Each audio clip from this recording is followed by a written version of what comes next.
অবশেষে শর্ত সাপেক্ষে জুলাই সনদে স্বাক্ষর করল জাতীয় নাগরিক পার্টি এনসিপি। সোমবার সন্ধ্যায় প্রধান উপদেষ্টার বাসভবন যমুনায় গিয়ে সনদে স্বাক্ষর করেন দলটির আহ্বায়ক নাহিদ ইসলাম। এ সময় উপস্থিত ছিলেন দলের শীর্ষ 6 সদস্য। স্বাক্ষরের আনুষ্ঠানিকতা শেষে ব্রিফিংয়ে নাহিদ ইসলাম বলেন, নোট অফ ডিসেন্টের মীমাংসা গণভোটেই হয়ে গেছে।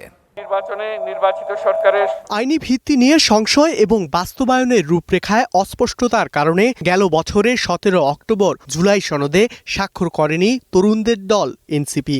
এতদিন এই সনদ নিয়ে তারা নিশ্চুপ থাকলেও এবার সেই নীরবতা ভাঙল দলটি।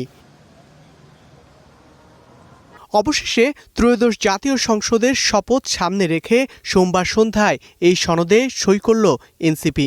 অন্তর্বর্তী সরকারের শেষ কার্যদিবসে প্রধান উপদেষ্টার বাসভবন যমুনায় এই ঐতিহাসিক দলিলে সই করেন জুলাই অভ্যুত্থানে নেতৃত্ব দেয়া তরুণেরা।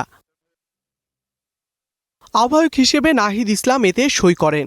সঙ্গে ছিলেন সদস্য সচিব আক্তার হোসেন, যুগ্ম আহ্বায়ক সারোয়ার তুষার সহ দলটির প্রতিনিধিরা। স্বাক্ষর শেষে যমুনা থেকে বেরিয়ে সংবাদ সম্মেলনে আক্তার হোসেন বলেন, জনগণ গণভোটে হ্যাঁয়ের পক্ষে রায় দিয়েছে।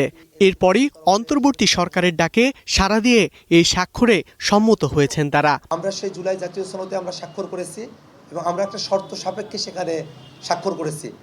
আমরা বলেছি যে নোট অফ ডিসেন্ট ব্যতিরেকে গণভোটের গণরায়ের পূর্ণাঙ্গ বাস্তবায়ন সাপেক্ষে জনাব নাহিদ ইসলাম আহ্বায়ক এবং আক্তার হোসেন আমি সদস্য সচিব এই জুলাই জাতীয় সনদে আমরা স্বাক্ষর করলাম।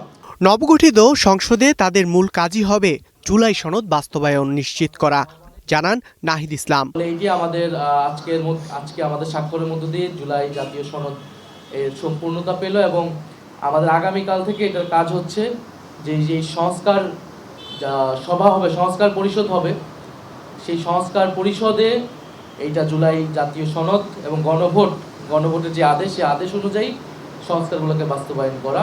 নোট অফ ডিসেন্টের মীমাংসা গণভোটের মাধ্যমে হয়ে গিয়েছে। গণভোটের আদেশ এবং গণভোটের যে প্রশ্নগুলা সেখানে কিন্তু পরিষ্কারভাবে আছে কোন সংস্কারগুলো দলগুলো তার ইস্তেহার অনুযায়ী করবে। জুলাই সনদ অনুযায়ী একই ব্যক্তি সংসদ সদস্য ও সংবিধান সংস্কার পরিষদের সদস্যদের শপথ পড়াবেন বলছেন এনসিপি আহ্বায়ক নাহিদ ইসলাম।